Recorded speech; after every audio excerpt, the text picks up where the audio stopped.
Good morning. If you're there and you want to say hi in the chat, please do, because my thing is saying unable to connect to chat. So I'm wondering if you all are able to do that. And also let me know if you can hear me. I hope you can.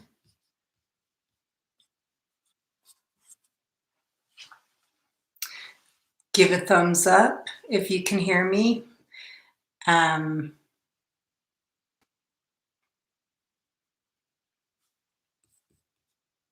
gonna see if I can.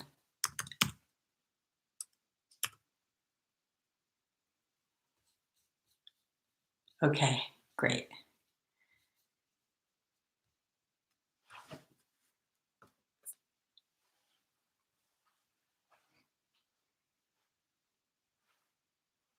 We'll just take a couple more minutes to see if some more people join us today.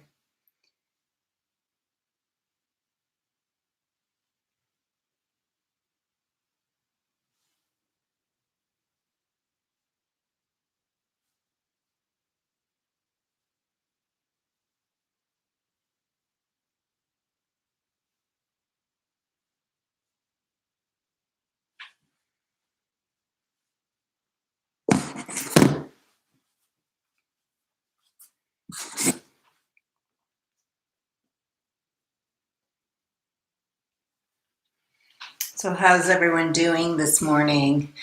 It's chilly out there today. We're going to work on another portrait today, but we're going to have more fun this time. We're not going to struggle over our portrait like we did last time. The last lesson I taught, the drawing and glazing lesson, was to give you basic information about drawing the portrait. That's my intention today with this lesson.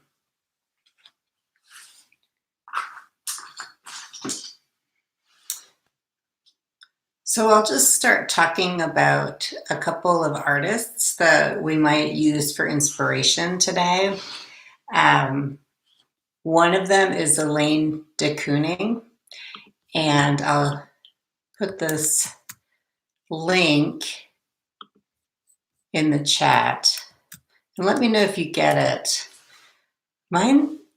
It's saying here that it's unable to connect to chat, so I'm wondering if you can see that. But this is an article about Elaine de Kooning, who was an abstract expressionist painter, and she got into painting portraits. And this article shows her later work from the 70s and 60s when she was painting with a very loose and gestural painting style. And that is what it means. When I use the word painterly, sometimes I do and people ask me what that means. This is what I mean. Showing the actual brushwork, colors, this is a painting and we all know it. That's what I mean when I use that term painterly.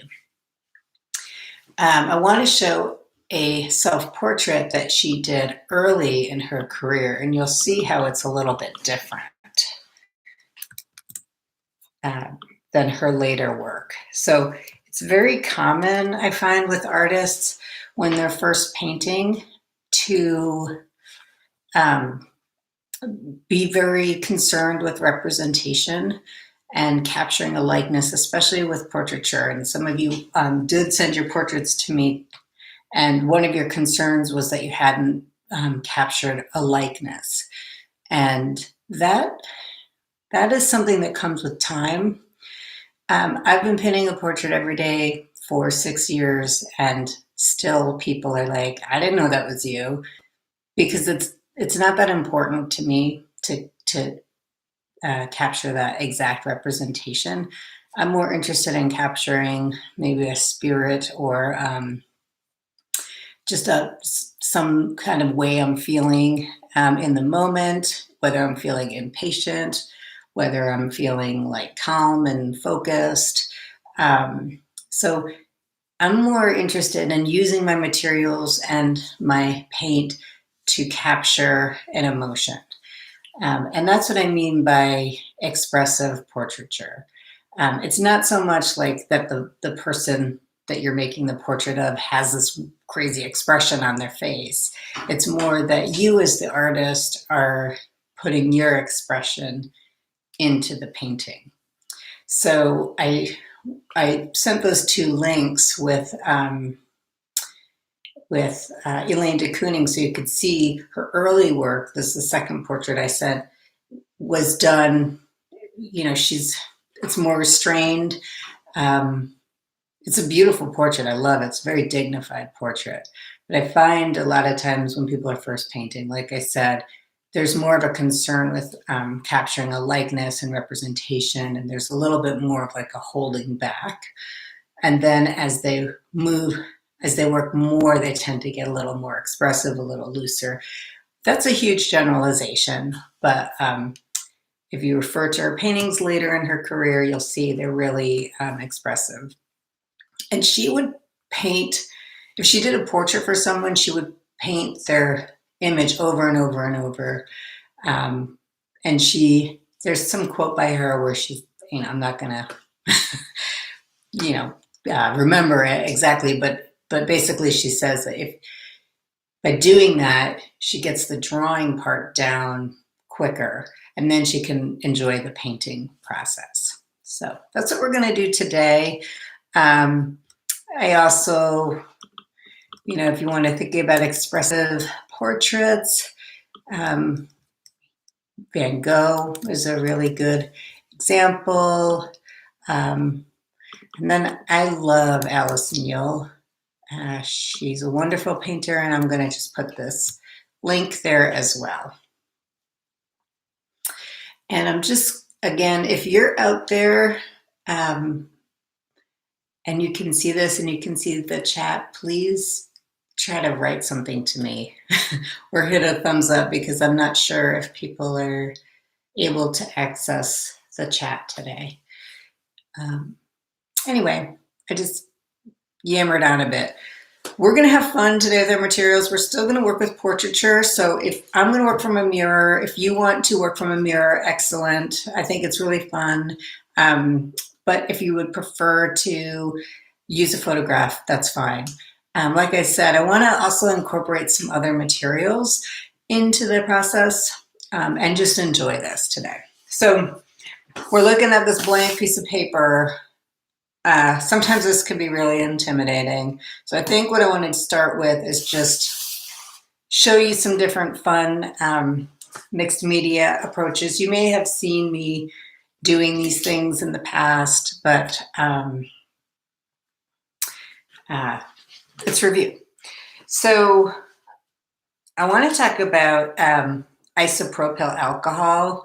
We're all kind of familiar with it right now because 'tis the season, 'tis the pandemic season where we want alcohol as a disinfectant.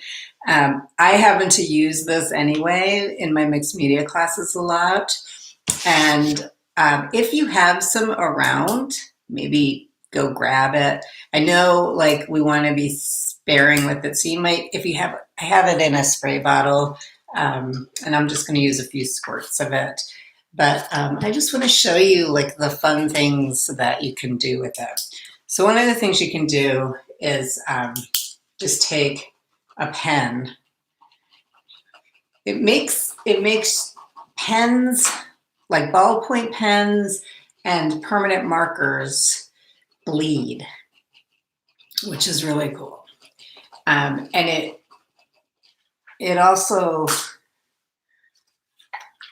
changes your consistency of your paint a little bit. Of course, my spray bottle's not working.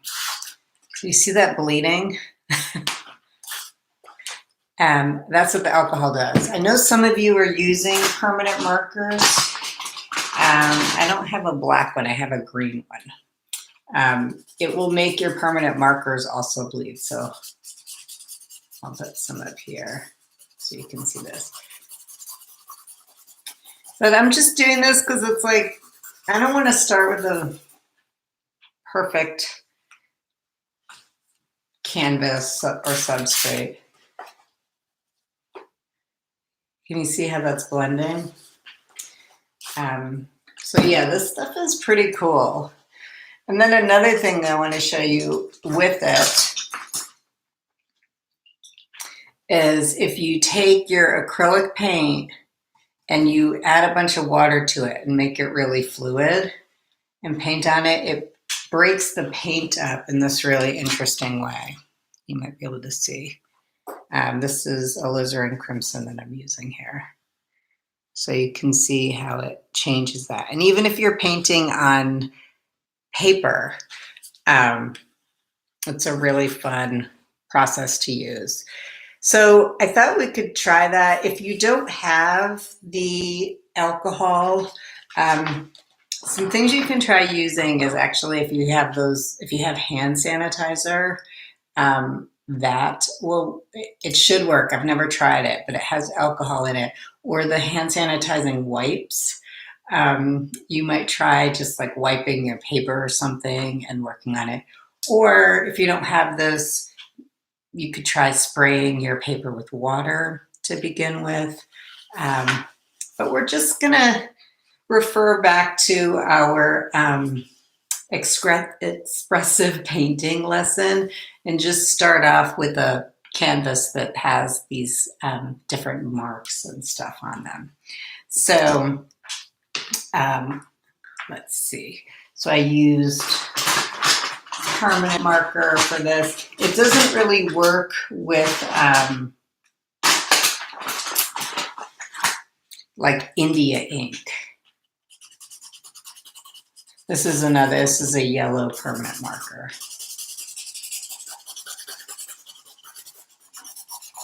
But I just love like these different layers of paint. I'm gonna use a little more alcohol on there. And if you're working on paper, this will absorb into the pores of the paper. And that can be a really fun look as well. Just take a little time to enjoy that process. And then in the meantime, you'll also want to put some paints on your palette. It's so hard to even make sense of this. I have white, I have 2 yellows. I actually have a little dark purple today, burnt umber, alizarin crimson, a cadmium red medium. And today I'm going to work with ultramarine blue. And then of course my titanium white. So I thought for today, something that could be fun is to just start with the paintbrush and the paint. Because last week we were struggling with the drawing and y'all got it really well, I think today let's just dive into it with a paintbrush. And I'm going to make the suggestion to use blue and white. Or if you have cerulean blue, but some kind of a light blue. And we're going to use that for just the basic lines of the face that we're going to build on top of. If you want to use light green, that's fine too. I actually just mixed a little yellow into mine accidentally. So I'm going to get my portrait out or my mirror out, and for today I'm going to just paint the portrait in like here.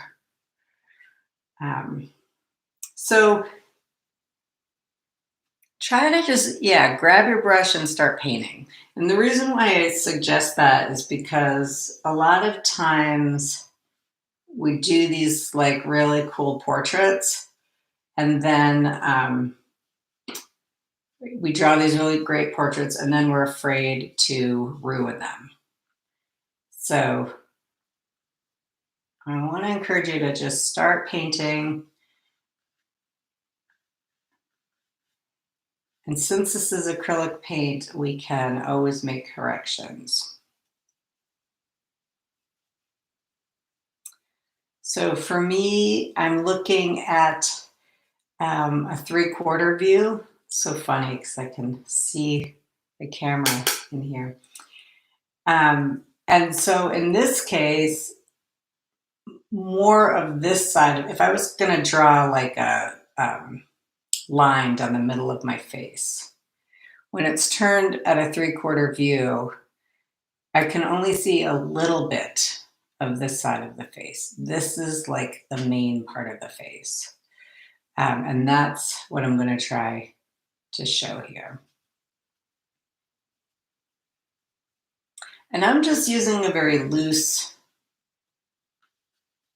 touch with the brush because I'm going to go in and do a little more detail later. And remember, these are expressive portraits. We're going to try to keep it loose and have fun with it.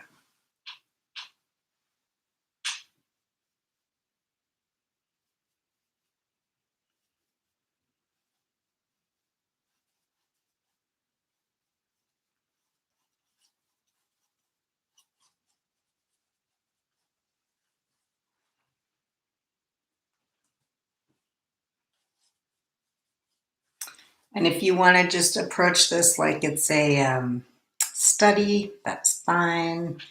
Yeah, that's just loose. If you want to do a couple of these, you can.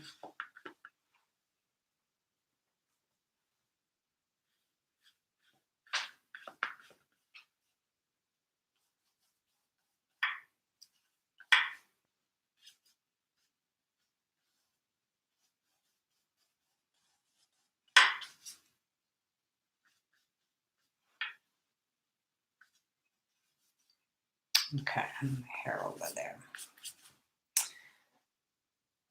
So this is just step one. I'm going to come back into my playful mixed media mode and maybe put a little paper down now.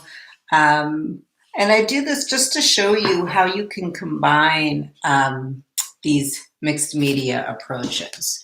So I think what I'm going to do is I'm going to take one of these paper towels that I've made from a palette that I've shown a couple times.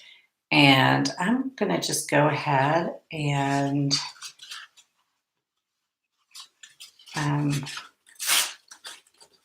adhere one of those onto the bottom of my page.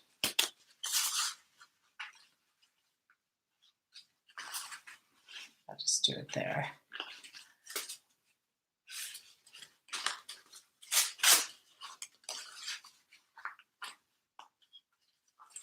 All right. So what I'm going to do for that is, because this is really thick with a lot of paint, I'm going to use my mixed media or my acrylic gel, this thick stuff. And I'm going to put that on with a lot of the gel. So I'll show you this in just a minute.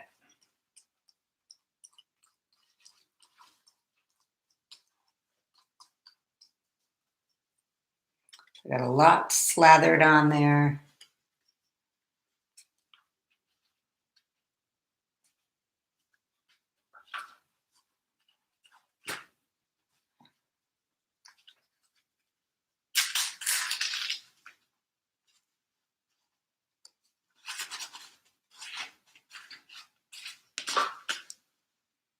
Just put that on. Maybe I'll put another one here.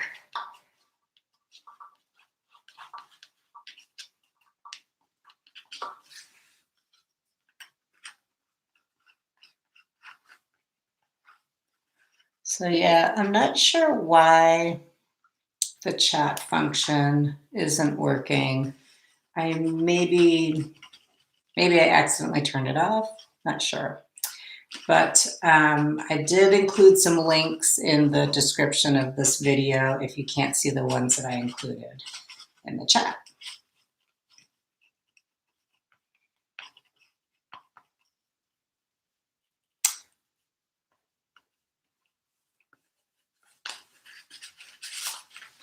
All right. And if you want to leave me comments in the comment section of the video, I can look at those later. Okay. I'm going to build these two things up simultaneously. For me today, this area is going to be just as important as this area. And I'm going to have fun. I'm going to try to incorporate the fun from this area into this area. Okay, I'm going to move back into the portrait here with a good flat brush.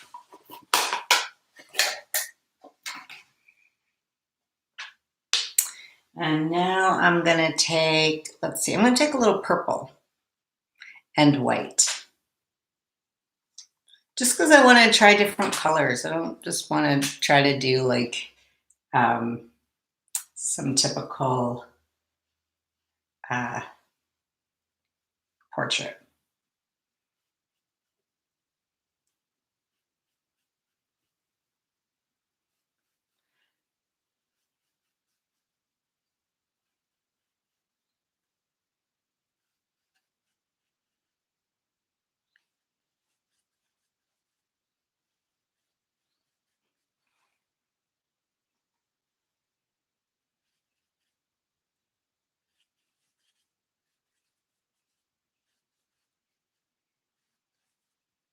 Still want to try to get the lights and darks in the face, but I'm trying different colors.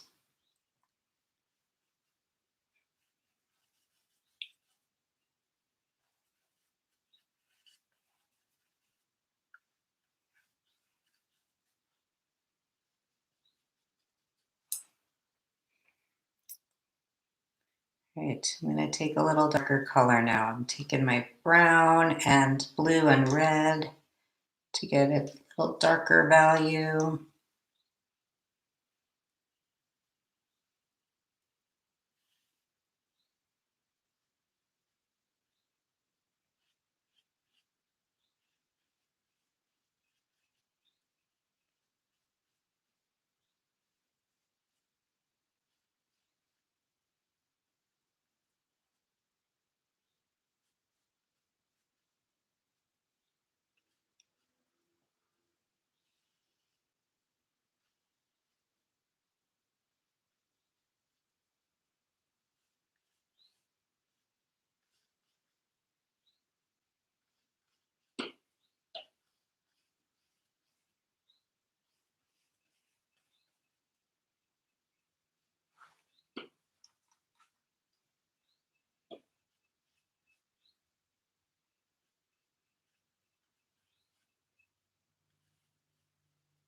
And one of the challenges when you're painting from a mirror is that every time you look in it or you take a break from it, your position might be a little bit different.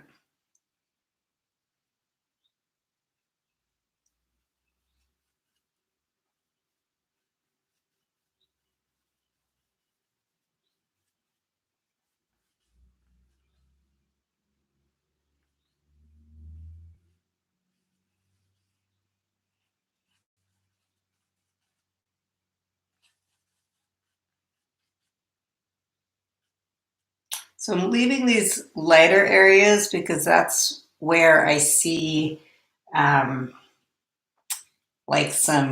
where some highlights are landing on my face. So I'm leaving those a little bit lighter for now. That's where I see a lot of reds and oranges.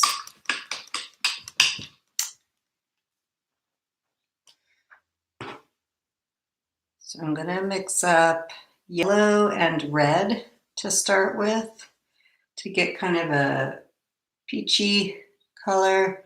And I'm going to start just blocking that in.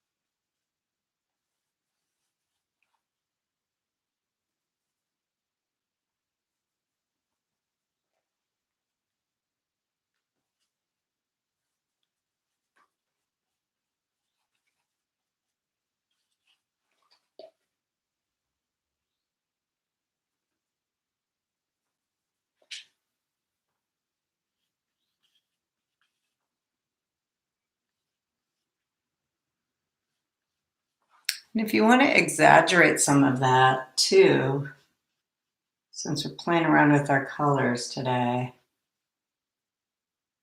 you could try that as well.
I'm going to mix some darker colors together, start to come in and do the hair.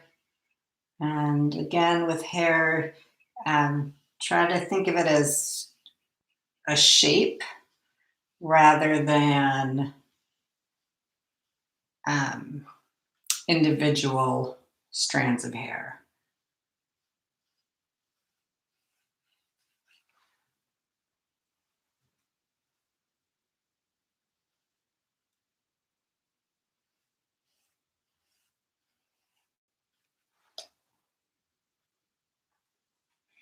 Something I noticed from the last painting session I did and this one, since I'm drawing, I'm doing this with the palette or with the paper not directly in front of me, it tends to distort how I'm seeing it. So I'm getting these like very wide faces, but you know, it's kind of fun. Kind of like that. So you might play around with that at some point in your future as well. Just try not painting with the substrate right in front of you. See what happens. I've never made that suggestion before, but it could be kind of interesting.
I have a real hankering to put the computer, because I'm seeing the computer and everything. I have a real hankering to put that in there. Not sure if I will at this point, but we'll see.